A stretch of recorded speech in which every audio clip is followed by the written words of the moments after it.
नमस्कार। 8 अगस्त 1942 का दिन था। जगह थी बॉम्बे का गोवलिया टैंक ग्राउंड। गांधी जी को सुनने के लिए हजारों लोग इकट्ठा हुए थे। गांधी जी ने लोगों को संबोधित करते हुए कहा, आज मैं आपको एक नारा दे रहा हूं, इसे अपने दिल में रखना। यह नारा है, करो या मरो। उन्होंने लोगों से भारत छोड़ो आंदोलन से जुड़ने का आह्वान किया था। उषा मेहता उन तमाम युवा छात्रों में से एक थी जिन्होंने महात्मा गांधी को के करो या मरो के नारे को दिल से जज्ब कर लिया था और जिन्होंने भारत की आजादी की लड़ाई में अहम भूमिका निभाई थी। भारत छोड़ो आंदोलन के आह्वान के साथ ब्रिटिश सरकार ने गांधी जी समेत दूसरे बड़े कांग्रेसी नेताओं को गिरफ्तार कर लिया था।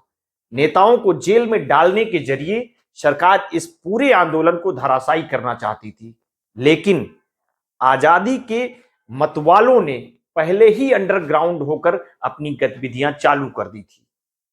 एक खुफिया रेडियो स्टेशन ऐसी ही गतिविधि थी। इतिहास की किताबों में इसे कांग्रेस रेडियो और उषा मेहता की साहसी कहानियों के तौर पर दर्ज किया गया है। उषा मेहता का जन्म 25 मार्च 1920 को गुजरात में हुआ था। सीता ओझा की लिखी किताब होमेज टू उषा मेहता में लिखा गया है कि उनका जन्म सूरत जिले के सारस गांव में हुआ था। पिता के जज पद से रिटायर होने के बाद उनका परिवार 1933 में मुंबई चला गया था। उनके पिता उषा मेहता के आजादी की लड़ाई से जुड़ने के फैसले से नाखुश थे, क्योंकि वे खुद ब्रिटिश सरकार में एक जज के तौर पर काम कर चुके थे। लेकिन इससे उषा रुकी नहीं।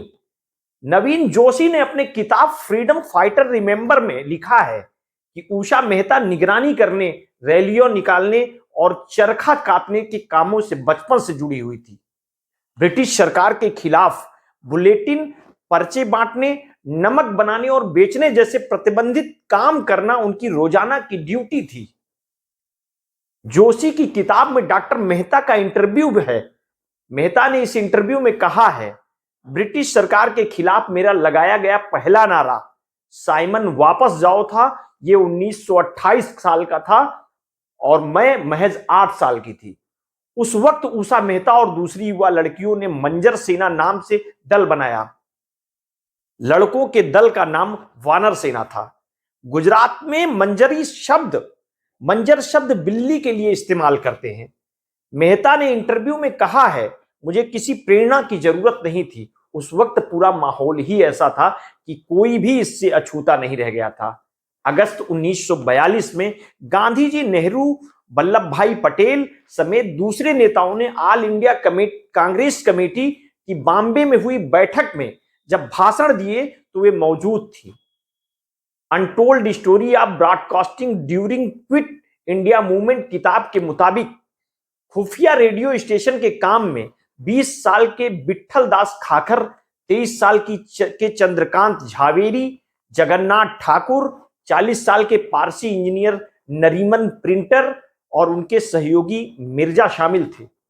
ये रेडियो ब्रिटिश शासन के खिलाफ आजादी की आवाज बन गया था, जिस वक्त प्रेस की आवाज दबा दी गई थी। उस वक्त में रेडियो के जरिए ही देश के दूर दराज के इलाकों तक आजादी की अलख जलाई जा रही थी। इस तरह से उषा बेन ने शंकर उमा को 30 अक्टूबर 1969 को दिए गए इंटरव्यू में अपने योगदान का जिक्र किया है। क्रांतिकारी गतिविधियों के रास्ते में एक बड़ी बाधा पैसों की कमी थी। मेहता को भी इससे जूझना पड़ रहा था। शंकर उमा के दिए इंटरव्यू में मेहता कहती हैं, हमारे कुछ रिश्तेदारों ने खुद ही अपने गहने दे दिए थे, हालांकि हम ये लेने से हिचकिचा रहे थे। जब मेहता को पता चला कि कुछ अन्य समूह भी इस तरह की गतिविधियों की योजना बना रहे हैं, तो मेहता ने उनसे संपर्क की कोशिश की। इनमें से एक डॉक्टर राम मनोहर लोहिया भी शामिल थे। अपने इंटरव्यू में मेहता बताती हैं, उन्हें लोहिया से एक पत्र मिला था और रेडियो स्टेशन शुरू करने से पहले वे उनसे मिली थी। लोहिया ने भी अपने सक्रिय भागीदारी की थी। उन्होंने अपने संसाधन इकट्ठा किए और अपने एक दोस्त को खुफिया रेडियो के लिए एक ट्रांसमीटर बनाने का जिम्मा सौंपा था। 13 अगस्त 1942 तक यह चालू हो गया था। प्रेस इंफॉर्मेशन ब्यूरो के दिए एक इंटरव्यू में मेहता ने कहा, 14 अगस्त 1942 को हमने अपना पहला प्रसारण किया। खुफिया रेडियो स्टेशन का कामकाज प्रसारण इस वाक्य के साथ शुरू होता है, यह कांग्रेस रेडियो है।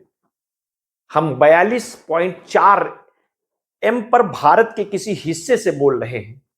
अरुण चंद्र भुयान की किताब क्विंट इंडिया मूवमेंट में दर्ज किया गया है कि मुंबई में चौपाटी के पास एक बिल्डिंग की छत पर ट्रांसमिशन सेंटर लगाया गया था। इसके लिए टेक्निकल सहयोग और विशेषज्ञता शिकागो एंड टेलीफोन कंपनी मुहैया करा रही थी। मेहता ने पीआईबी को दिए इंटरव्यू में बताया था, हम एक अंडरग्राउंड एक्टिविटी के तौर पर रेडियो स्टेशन चला रहे हैं और हम लगातार अपनी लोकेशन बदल रहे थे ताकि पुलिस हमें पकड़ ना सके।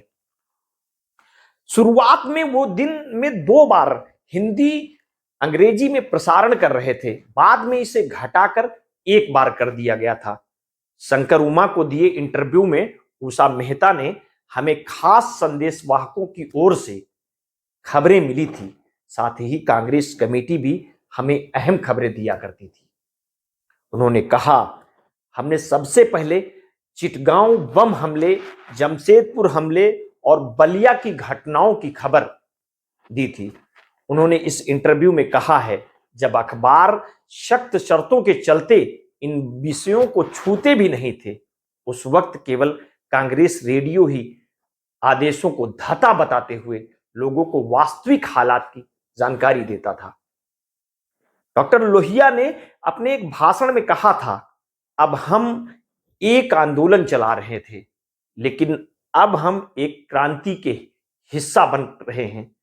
क्रांति में या तो जीत होती है या फिर हार। यह क्रांति किसी एक पार्टी या समुदाय की नहीं है, बल्कि पूरे देश की है। कांग्रेस रेडियो को लोगों की तरफ से बहुत अच्छी प्रतिक्रिया मिल रही थी। हालांकि इस रास्ते में कई मुश्किलें भी थी। एक मुश्किल पैसे की थी और दूसरी पुलिस से बचने की थी, जो उनका लगातार पीछा कर रही थी।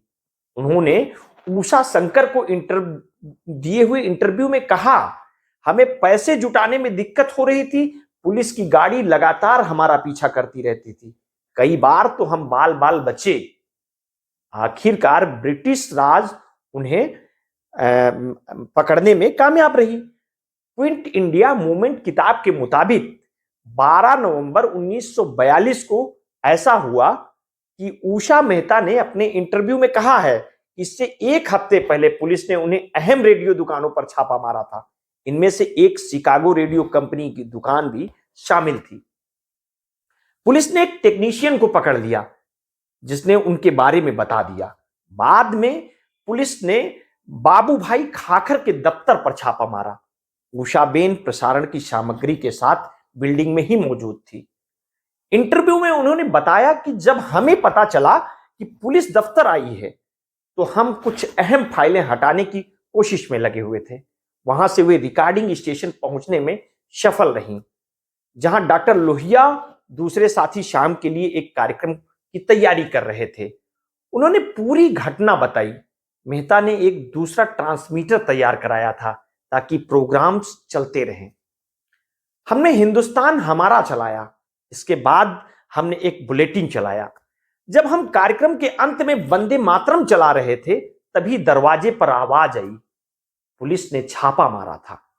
उन्होंने हमसे वंदे मातरम बजाना बंद करने के लिए कहा। हमने उनकी एक भी बात नहीं मानी। रेडियो सुन रहे हमारे सहयोगियों को इसका पता चल गया था।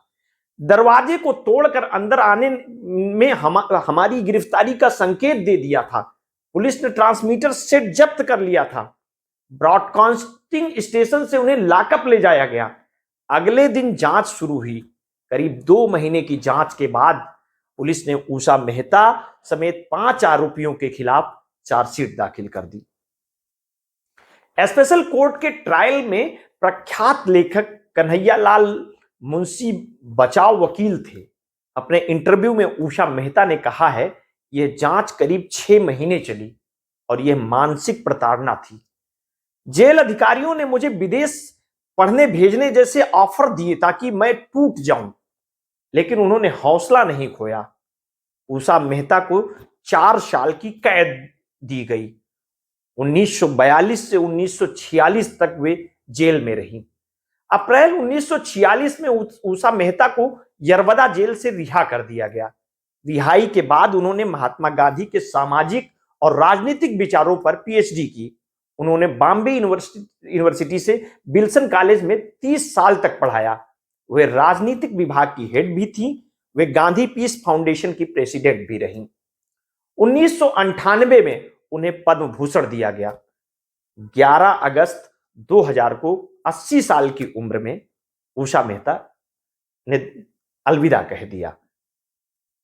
इस खबर को पार्थ पांड्या और रवि परमार ने लिखी थी। इसे प्रस्तुत रंजीत यादव कर रहे थे। अगर आपको ऐसी स्टोरी पसंद है तो हमारे साथ जुड़े रहिए। हम आपको निरंतर ऐसी स्टोरियां प्रदान करते रहेंगे। बहुत बहुत धन्यवाद। साधुवाद।